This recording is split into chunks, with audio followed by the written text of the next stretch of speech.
Welcome to another Apollo Papyrus podcast episode. I am Aaron Apollo Camp. For this episode, my interview guest is the author of the 5-book Steve Hartshorn Adventure Series of novels. His name is Charles Glenn, and my interview with Charles will follow the teleportation sound. Charles Glenn, welcome to the Apollo Papyrus podcast. Well, hi, Aaron. Nice to meet you. We've talked a little bit, but nice to kind of get to know you. Feel free to introduce yourself to our listeners. Well, I'm a retired jack of all trades. I grew up in the islands. My dad took me to the Dominican Republic when I was 9 years old, and then later to Jamaica. And I had the most incredible childhood. Born American, but now live in Colorado. And as I've gotten older, I was a disc jockey for 20 years. I was an import specialist for 20 years. Seems like I've done everything, but mostly I finally retired, and I've been writing novels. And I have a series of 5 novels called the Deadly series, Deadly Triangle, Desert Voyage, Kalimantan, and Coco Loco. And that's kind of what I'm here to talk about. You're the author of, as it's listed on Amazon, the Steve Hartshorn Adventure Series, which currently has 5 novels published, and all of them have titles starting with the word deadly. Without spoiling Correct. too much about the series, what is the series as a whole and each book in it about? Okay, in my introduction of my childhood, I have all this background in all these foreign places. So all my stuff is set in the tropics primarily. So you're going to get a tropical adventure. They're not a traditional mystery. They're not a traditional murder. They're not a traditional. It's more mayhem and adventure driven by the main character, Steve Hartshorn. He's always just searching for peace and quiet. He just wants, a nice, comfortable life. And he always crosses paths with something that aborts that on him. And he ends up having to solve the problems. So there's a lot of action in him, a lot of humor as well. I like to put humor, especially in the wrong places. But the series is all motivated by Steve. Each fresh novel goes on from his last experience and his next adventure. So it just carries through. And I always tell people to take Deadly Triangle first, because it sets up all the main characters that some make it through, some don't. But it gives you all the background on Steve and who he is, and then he struggles with his life. He wants to be happy and he can't get there. So it makes a very interesting character. Is there a 6th book in the series currently in the works? And if so, what will that book be about? Yeah, the 6th book is in the works, but I have to do some research on it because quite frankly, I'm not sick enough to have written it by myself. It's going to be about child trafficking in the Dominican Republic. And I started writing it and I realized I can't get into their minds. So I've met some people now that they have a foundation dealing with that. And we're going out to spend some time together, lunch and dinner and stuff. And I'm going to get some background. But that's what it's going to be about. We have this lovable little character in the Dominican, and he gets kidnapped by a child trafficker, and then they have to expose this whole ring, which is it's going to be pretty well, sick, I guess, but heartwarming, of course. Some other book writing projects aside from the Steve Hartshorn Adventure Series that you're working on include a new thriller series and a spoof of various NFL conspiracy theories. Without spoiling too much about those projects, can you provide our listeners with a bit of a preview of those works? I'd be happy to. The $10 billion game is going to be a complete send up of the NFL. Whenever the Super Bowl comes or the playoffs are on and your team loses, everybody's, just boisterous as hell. It's like, well, the referee screwed us, or this or that. Oh, it was paid off. Oh, it was fixed. Anyway, basically, this book's going to prove all that to be true in a very, very humorous way.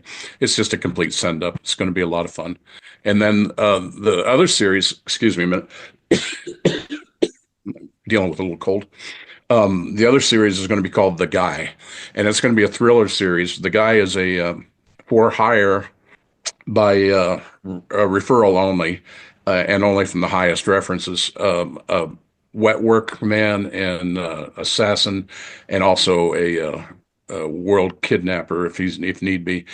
And each one's gonna take place in a different country. The first one I'm working on is called The Guy of Venezuela, and the plot on it is the guy is hunting down a guy who made off with a bunch of cryptocurrency in the United States, and he's got to try to get that money back and then fix the guy's wagon. So they're going to be a lot of fun, a lot different than my first series. There'll be a lot more subterfuge and action and mystery. In some of your books in the Steve Hartshorn Adventure Series, Annie Jenkinson is listed as the editor of some of the books. Has Uh-huh. Annie edited all of your books in that series or just some of them? And what is it like to work with Annie on your book writing projects? I got to tell you, it was a delight. She's English, lives in the British Isles. She's finally settled in Wales, and quite frankly, I wasn't all that experienced as a writer, so I used her originally to kind of not co-write, but beef up some of the parts that I wasn't as in depth on as I should have been. And she was a total delight, and we worked really well together. But after a while, she got so busy that I had to book almost a year in advance to use her, and she started getting expensive because she was so busy. And so at that point, I felt like I had enough background, so we kind of broke off our relationship. Now I've got it down to where I edit my own, except for line editing at the end. Spent some time with an English teacher over drinks and a vacation, and he really gave me a master's course in English because having been raised primarily in Spanish, it took me a long time to convert back to the English language because I lost a lot of that grammar and that kind of stuff growing up, and so he really has helped me, and so now I feel like I'm an actual author. You've used an illustrator for at least one book in the Steve Hartshorn Adventure Series, and that's the fourth book in that series, Deadly Calamatan. And Brandon Uh-huh. Schultz was the illustrator for that book. What was it like to work with Brandon? Well, you know what? He's done all five of my books, and he'll do the sixth one as well, assuming he'll still have me. He was. I'm really sorry. He is was just getting out of college with a design degree, and he was referred by a friend of mine who was a childhood friend of his, and we've worked together. And he kind of takes things a little more towards the, I would say, cartoonish end than I like, but I kind of can reel him back into where it's a little more. Anyway, what he's done is give me continuity on all five books so far. When you go into the bookstore and see them on the shelf, there's no way you don't identify him as part of a series. And he's wonderful to work with. A little slower than I'd like, but that's what artists are like.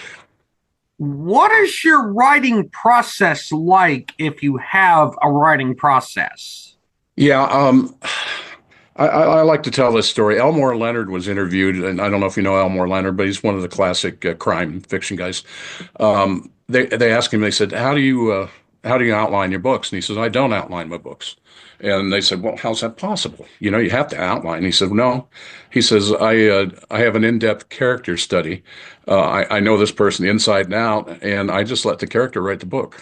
And so I heard that, and I said, that would be brilliant if I could do that. And somehow that got in my brain. And when I started writing, I sort of have done it that way. So my character takes me places that sometimes I'm surprised. I mean, the process is I have a beginning, a middle, and an end. Other than that, I let the character write it, and I try to do the same thing with the side characters or the other players in the book because they're all going to have their own. So I try to get some in depth on everybody, so that well, that person wouldn't do this or they would do that, but that's it. And then I do most of my writing early in the morning.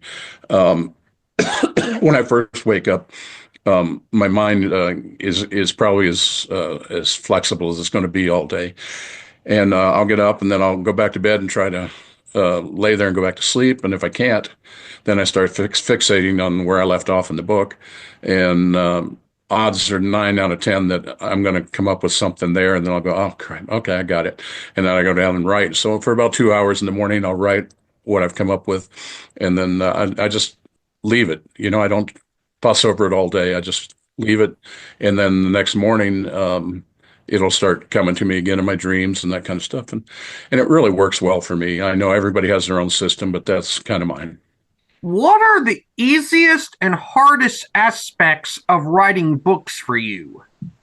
Uh, well, I mentioned one, which was writing in proper English. I tend to, as Spanish is almost reverse of English, and it was hard for me to break out of that. I want to put the the words in the wrong order a lot. I'm also dyslexic, so that's part of it. But the hardest thing for me is, I guess, no, I don't think there's anything that hard. It's just getting motivated. I was very, very motivated when I wrote the first five, but I've been spending all my time marketing and merchandising, and I've kind of gotten away from the drive. So my goal right now is to get back on track and start writing this winter. Um, but when I'm writing, it's just super enjoyment for me. I wrote Deadly Desert in 2 weeks. Now, granted, that wasn't cleaned up and everything, but the plot came to me that easily and all the motivation and everything. So, each book is different. The Steve Hartshorn Adventure Series is self published. What is the best advice you have for independent authors who want to market their books effectively? Well, I would say you need to join a writers group that's been dealing with the same thing. Find other independent publishers, people that have independently published their books, and try to hang out with them. We have a writers group, Write Publish Market, it's called, and I've been with them 15 years, and we have helped a lot of people get through this process because it's a war zone out there trying to sell your books and get noticed and everything.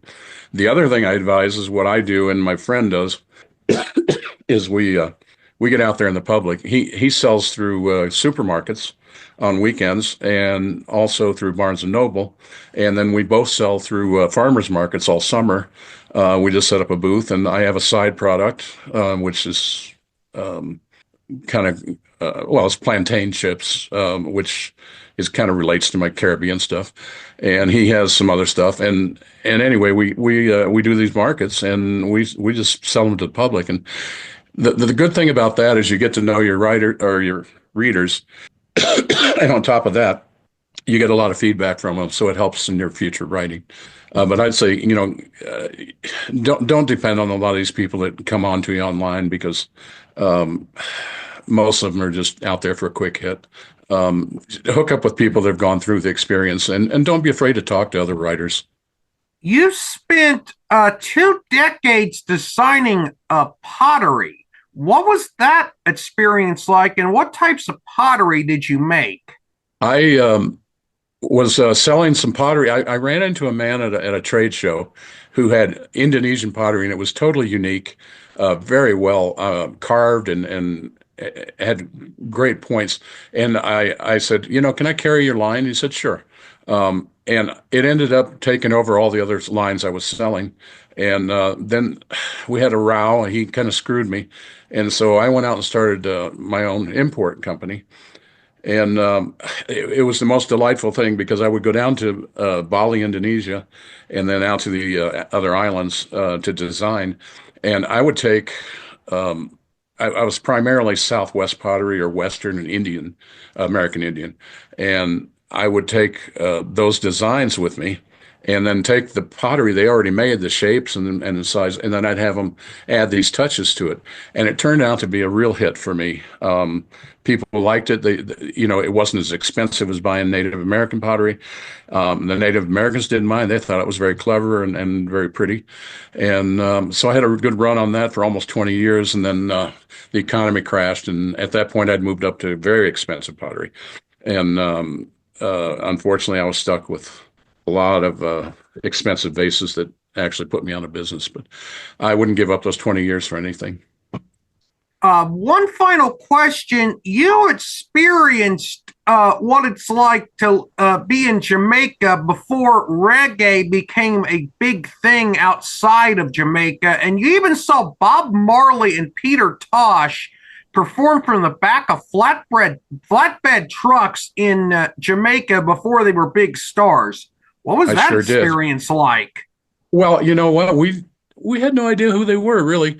I mean, everything was so easy going in those days. Jamaica was like just peaceful and loving and everything. And our waiter at the steakhouse down the hill, Herbie Steakhouse, was actually another musician who Byron Lee, who went on to record several albums. So I mean, the people were reggae was it went from the early beats into reggae, turned into reggae, and it was an evolution. And then everything went to hell when the drugs came in, I guess. But it was just a delightful time. I mean, if a person could roll back time, I tell you what, for your listeners, get the movie "The Harder They Come" from Jimmy Cliff. It's probably a C movie or a low B at best, but if you want to see what Jamaica was like in those days, that movie is spot on of what those times were like. And I highly, highly recommend that movie. Charles, thank you for appearing on the Apollo Papyrus podcast. You were an amazing guest. Hey, listen, I appreciate you having me. It was nice being had. It was wonderful to interview Charles about his book series. This is Aaron Apollo Camp reminding y'all to find your writing and reading purpose. Bye for now.